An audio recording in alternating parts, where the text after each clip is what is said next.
ആരോഗ്യമന്ത്രി വീണ ജോർജിന്റെ വസതിക്ക് മുന്നിലുള്ള പ്രതിഷേധം, യൂത്ത് കോൺഗ്രസിന്റെ പ്രതിഷേധത്തിന്റെ ദൃശ്യങ്ങൾ നമുക്ക് കാണാം. കോട്ടയത്തെ മെഡിക്കൽ കോളേജ് കെട്ടിടം തകർന്ന് വീണ് തലയോലപ്പറമ്പ് സ്വദേശിനി ബിന്ദുവിന്റെ മരണം സംഭവിച്ച സാഹചര്യത്തിൽ ആരോഗ്യ വകുപ്പിന്റെ കെടുകാര്യസ്ഥതയും അനാസ്ഥയും ചൂണ്ടിക്കാണിച്ചുകൊണ്ടാണ് ഇപ്പോൾ യൂത്ത് കോൺഗ്രസിന്റെ പ്രതിഷേധം. ആരോഗ്യമന്ത്രി വീണ ജോർജിന്റെ വസതിക്ക് മുന്നിൽ പോലീസ് പ്രതിഷേധക്കാരെ മാറ്റാൻ ശ്രമിക്കുന്നു. പ്രവർത്തകർ ഗേറ്റ് ചാടിക്കടക്കാനുള്ള ശ്രമം നടത്തിയതും നമ്മൾ ദൃശ്യങ്ങളിൽ കണ്ടു. യൂത്ത് കോൺഗ്രസ് പ്രവർത്തകരെ ബലം പ്രയോഗിച്ച് പോലീസ് മാറ്റുന്നതിന്റെ ദൃശ്യങ്ങളാണ് കാണുന്നത്. ആരോഗ്യമന്ത്രി വീണ ജോർജിന്റെ വസതിക്ക് മുന്നിൽ യൂത്ത് കോൺഗ്രസിന്റെ പ്രതിഷേധം. കോട്ടയം മെഡിക്കൽ കോളേജ് കെട്ടിടം തകർന്ന് വീണ് ബിന്ദു എന്ന 53-കാരിയുടെ മരണം സംഭവിച്ച പശ്ചാത്തലത്തിലാണ് ആരോഗ്യ വകുപ്പിനെതിരെ പ്രതിഷേധം ഉന്നയിച്ചുകൊണ്ട് യൂത്ത് കോൺഗ്രസിന്റെ മാർച്ച് നടക്കുന്നത്. ആരോഗ്യമന്ത്രി വീണ ജോർജിന്റെ വസതിക്ക് മുന്നിലുള്ള കാഴ്ചകളാണ് നമ്മൾ കണ്ടുകൊണ്ടിരിക്കുന്നത്.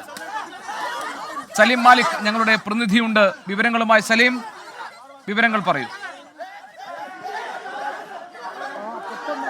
ഗോപി, വളരെ അപ്രതീക്ഷിതമായിട്ടായിരുന്നു, പോലീസിന് പോലും വിവരം ലഭിക്കാതെയായിരുന്നു യൂത്ത് കോൺഗ്രസ് പ്രവർത്തകർ മന്ത്രിയുടെ വീട്ടിലേക്ക് ചാടിക്കടക്കാൻ ശ്രമിച്ചത്. അല്പസമയം മുൻപാണ് ബാരിക്കേഡ്, ഇത്തരത്തിൽ സ്പെഷ്യൽ ബ്രാഞ്ചിന് ഒരു വിവരം കിട്ടി. പോലീസ് ബാരിക്കേഡ് തയ്യാറാക്കുന്നതിനിടെ മറുവശത്ത് കൂടി മന്ത്രിയുടെ വീട്ടിലേക്ക് ചാടിക്കടക്കാനുള്ള ശ്രമമാണ് ഉണ്ടായത്. ഇപ്പോൾ പ്രവർത്തകരും പോലീസും തമ്മിൽ ഏറ്റുമുട്ടുന്ന കാഴ്ചയാണ് നമ്മൾ കാണുന്നത്. നേർക്കുനേർ പ്രവർത്തകരും പോലീസും തമ്മിലുള്ള ഉന്തും തള്ളുമാണ് ഇപ്പോൾ ഈ തൈക്കാട് ഹൗസിൽ ആരോഗ്യമന്ത്രി വീണ ജോർജിന്റെ വസതിക്ക് മുൻപിൽ നടക്കുന്നത്. പോലീസിന് ഏതെങ്കിലും തരത്തിൽ ഇത്തരത്തിലൊരു പ്രതിഷേധത്തിന്റെ സൂചന ലഭിച്ചിരുന്നില്ല എന്നുള്ളതാണ് പ്രധാനപ്പെട്ട കാര്യം. അതുകൊണ്ട് തന്നെ വലിയ പോലീസ് സന്നാഹം ഇവിടെ ഉണ്ടായിരുന്നില്ല. പക്ഷേ ആരോഗ്യമന്ത്രിക്കെതിരെ പ്രതിഷേധം ഉണ്ടായേക്കാമെന്നതിന്റെ പശ്ചാത്തലത്തിൽ വളരെ കുറച്ച് പോലീസുകാരെ മാത്രമാണ് ഇവിടെ നിയോഗിച്ചിരുന്നത്. അതിന് പിന്നാലെ വളരെ വേഗത്തിൽ ഇവിടേക്ക് എത്തുകയായിരുന്നു. ഇപ്പോൾ പ്രവർത്തകർ പോലീസിന്റെ കണ്ണുവെട്ടിച്ച് ഈ തൈക്കാട് ഹൗസിന്റെ ഗേറ്റ് ചാടിക്കടക്കാൻ ശ്രമിക്കുകയാണ്. രണ്ട് വശങ്ങളിൽ നിന്നായി പ്രവർത്തകർ ഈ ഗേറ്റ് ചാടിക്കടക്കാനുള്ള ശ്രമം നടത്തുന്നുണ്ട്.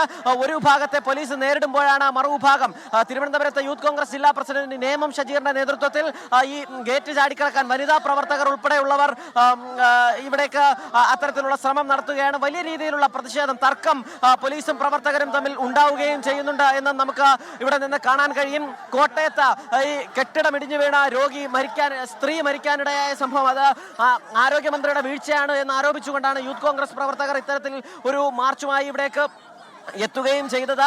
മന്ത്രി വന്ന് ആളില്ല എന്ന് പ്രഖ്യാപിച്ചത് കൊണ്ടാണ് രക്ഷാപ്രവർത്തനം നടക്കാതെ പോയത് എന്നുള്ളതാണ് യൂത്ത് കോൺഗ്രസിന്റെ ആരോപണം. സമാനമായ ആരോപണം പ്രതിപക്ഷ നേതാവ് വി ഡി സതീശനും അല്പസമയം മുൻപ് ഉന്നയിച്ചതേ ഉള്ളൂ. അതിന് തൊട്ടു പിന്നാലെയാണ് ഇത്തരത്തിൽ യൂത്ത് കോൺഗ്രസ് പ്രവർത്തകർ ഇവിടെ നിന്നും ഒരു മാർച്ചുമായി ഇവിടേക്ക് എത്തുകയും ചെയ്തത്. ഇതുവരെയും ഈ പ്രവർത്തകരെ നിയന്ത്രിക്കാൻ പോലീസിന് കഴിഞ്ഞിട്ടില്ല എന്നുള്ളതാണ് വസ്തുത. പ്രവർത്തകർ ഇവിടേക്ക് ഈ വളരെ വേഗത്തിലാണെങ്കിൽ പോലും അത്യാവശ്യം പ്രവർത്തകരെ കൂട്ടാൻ യൂത്ത് കോൺഗ്രസിന് കഴിഞ്ഞിട്ടുണ്ട്.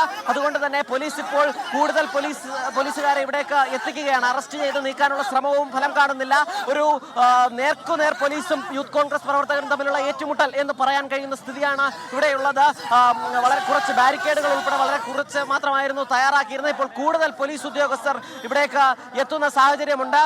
പല വഴികളിൽ നിന്നായി പോലീസ് ഉദ്യോഗസ്ഥർ ഇവിടേക്ക് കൂടുതലായി എത്തുകയാണ്. പക്ഷേ പ്രവർത്തകരെ നിയന്ത്രിക്കാൻ കഴിയുന്നില്ല. വലിയ പ്രതിഷേധം പ്രവർത്തകരുടെ ഭാഗത്ത് നിന്ന് ഉണ്ടാകുന്നുണ്ട്. ആരോഗ്യമന്ത്രി രാജിവെക്കണം എന്നുള്ളൊരു ആവശ്യമാണ് ഇവർ ഉന്നയിക്കുന്നത്. ഇപ്പോൾ അതിൽ കുറച്ച് പ്രവർത്തകർ ഈ ആരോഗ്യമന്ത്രി വീണ ജോർജിന്റെ തൈക്കാട് ഹൗസ് വസതിക്ക് മുൻപിൽ കുത്തിയിരുന്ന് പ്രതിഷേധം നടത്തുകയാണ്. ചിലർ പോലീസുമായി ഏറ്റുമുട്ടൽ നടത്തുന്നു. വനിതാ പ്രവർത്തകർ ഉൾപ്പെടെയുള്ളവർ ഇവിടെ ഉണ്ട് എന്നുള്ളത് കൂടി നമ്മൾ കാണണം. അതുകൊണ്ട് സ്വാഭാവികമായും ഇവരെ നിയന്ത്രിക്കാൻ പോലീസിന് കഴിയാത്ത ഒരു സാഹചര്യവുമുണ്ട്.